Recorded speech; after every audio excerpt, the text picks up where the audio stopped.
Halo semuanya, Assalamualaikum warahmatullahi wabarakatuh. Sebelumnya perkenalkan saya Arinli Hidayah dengan NIM 2201026200.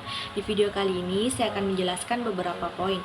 Yang pertama, mengapa pasar induk beras Cipinang dikategorikan berada dalam pasar persaingan sempurna dan mengapa Bank BRI dikategorikan dalam pasar oligopoli. Untuk yang kedua, saya akan memberikan penjelasan terkait kelebihan dan kekurangan masing-masing dari pasar induk beras Cipinang dan Bank BRI. Untuk yang ketiga, saya akan memberikan hasil analisis dari pasar induk beras Cipinang dan Bank BRI. Pertama, saya akan menjelaskan mengapa pasar induk beras Cipinang dikategorikan dalam pasar persaingan sempurna. Yang pertama, karena produknya homogen, karena beras yang dijual biasanya punya kualitas yang sama, sehingga ada diferensiasi produk yang signifikan. Selanjutnya, informasi mengenai harga, kualitas, dan ketersediaan beras sangat mudah didapatkan oleh semua pelaku pasarnya. Selanjutnya saya akan membahas tentang kelebihan dan kekurangan dari pasar induk beras Cipinang. Kelebihan yang pertama, karena banyaknya penjual dan pembeli. Harga beras cenderung lebih stabil dan kompetitif, jadi ini dapat mendorong efisiensi produksi sama distribusinya. Kelebihan kedua, perubahan permintaan akan terrealisasikan dalam perubahan harga, jadi produksi dapat disesuaikan dengan kebutuhan dari konsumennya. Selanjutnya, karena produksi yang dijual ini homogen, produsennya jadi lebih cenderung fokus pada efisiensi produksi daripada inovasi produk baru. Dan terakhir, akses pasarnya itu lebih mudah orang untuk keluar masuk secara bebas, sehingga dipermudah seseorang untuk menjadi pedagang beras di Cipinang, sehingga meningkatkan persaingan dan menjaga harga tetap kompetitif. Selanjutnya itu kekurangan dari pasar induk beras Cipinang. Nah, pertama itu kita lihat dari banyaknya perusahaan-perusahaan kecil. Nah, jadi membuat kesulitan bagi mereka untuk mencapai skala ekonomi yang dapat menurunkan biaya produksinya. Untuk yang kedua, dari faktor eksternal, ini mempengaruhi harga beras Cipinang sangat rentan terhadap perubahan faktor eksternal seperti cuaca, kebijakan pemerintah, sama fluktuasi harga di pasar global. Yang terakhir, karena produk yang dijual homogen, produsen ini cenderung kurang berinvestasi dalam penelitian dan pengembangan untuk menghasilkan varietas beras baru atau meningkatkan kualitas produknya. Untuk yang terakhir, saya akan menjelaskan bagaimana saya menganalisis di pasar induk beras Cipinang. Dilihat dari struktur perusahaannya di sana, mayoritas perusahaan di pasar induk beras Cipinang adalah usaha kecil dan menengah atau UMKM. Beberapa perusahaan besar juga terlibat, namun umumnya sebagai pemasok atau distributor besar. Terus kepemilikannya juga beragam, mulai dari perseorangan sampai koperasi.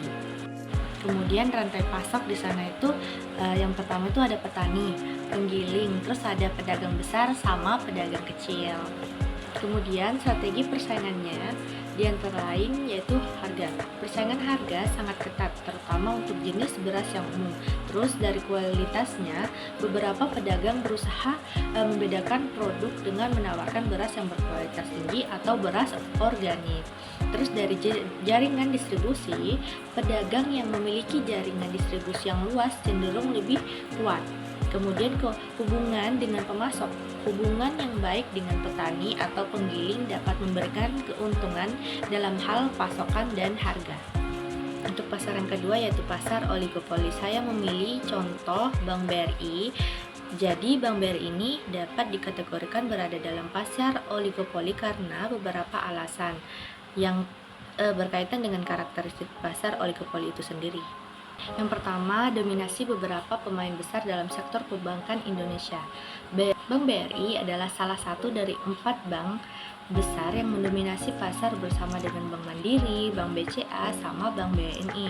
Keempat bank ini menguasai sebagian besar pasar perbankan di Indonesia, baik dalam hal volume peminjaman, simpanan, maupun transaksi.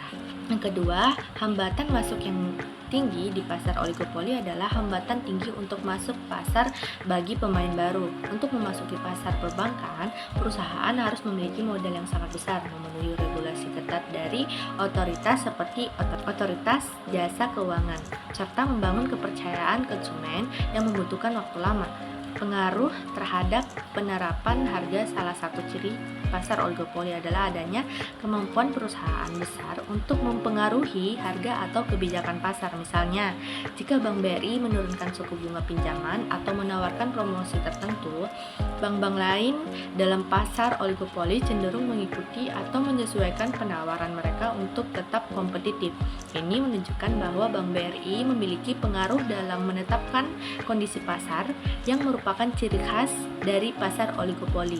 Diferensiasi produk dan layanan. Meskipun produk yang ditawarkan oleh bank secara umum seperti tabungan, kredit, terus investasi, bank-bank besar seperti Bank BRI melakukan diferensiasi produk dan layanan untuk menarik pelanggan. Hanya sangat fokus pada pelayanan kepada UMKM. Mereka menawarkan produk dan layanan yang lebih terjangkau untuk segmen pasar ini. Interaksi antara pemain besar dalam pasar oligopoli. Perusahaan besar saling memengaruhi dan berinteraksi dalam menentukan kebijakan dan harga pasar. Kelebihannya Bank BRI di pasar oligopoli. Pengaruh dalam penetapan harga dan kebijakan pasar. Sebagai pemain dominan dalam pasar oligopoli perbankan Indonesia, Bank BRI memiliki beberapa keunggulan kompetitif yang signifikan. Skala ekonomi yang kuat berkat jaringan cabang terluas di Indonesia, kemungkinan BRI menawarkan layanan dengan biaya yang lebih efisien. Fokus pada sektor UMKM telah memberikan BRI loyalitas pelanggan yang tinggi dengan pangsa pasar yang besar. Kemungkinan inovasi digital seperti BRI Mobile dan BRI Internet Banking telah memposisikan BRI sebagai bank yang modern dan relevan dengan kebutuhan nasabah saat ini. Posisi strategi BRI dalam pasar oligopoli memungkinkannya untuk memengaruhi penetapan harga dan kebijakan pasar, memberikan keunggulan kompetitif dalam bersaing dengan bank-bank lainnya. Selanjutnya, kekurangannya sebagai pemain dominan dalam pasar oligopoli perbankan. Bank BRI juga menghadapi sejumlah tantangan persaingan yang sangat ketat dengan bank-bank besar lainnya seperti Bank Mandiri, BCA, sama Bank BNI. Memaksa BRI untuk terus berinovasi dan memberikan penawaran yang lebih menarik.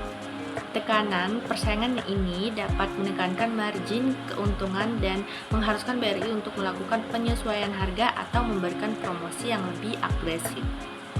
Untuk yang terakhir, analisis Bank BRI dalam pasar oligopoli. Pasar perbankan Indonesia merupakan contoh klasik dari pasar oligopoli, di mana beberapa pemain besar mendominasi pangsa pasar. Karakteristik pasar oligopoli dan posisi Bank BRI dalam pasar oligopoli. Keputusan strategi satu perusahaan akan berdampak signifikan pada perusahaan lainnya.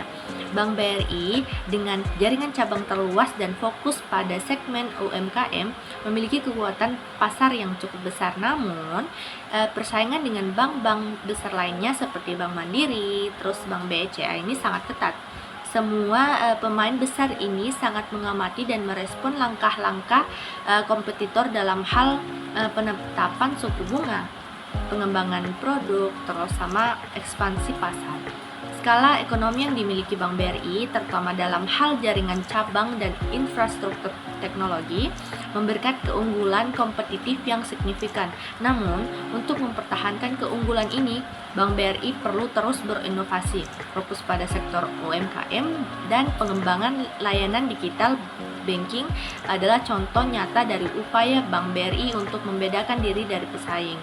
Salah satu tantangan terbesar dari Bank BRI adalah homogenitas produk perbankan. Produk-produk yang ditawarkan oleh bank-bank besar cenderung serupa, sehingga diferensiasi menjadi sulit. Strategi kolusi terselubung, meskipun tidak secara eksplisit, sering terjadi di antara pemain besar. Bank-bank besar cenderung menghindari perang harga yang merusak dan lebih memilih untuk bersaing dalam hal inovasi produk dan layanan.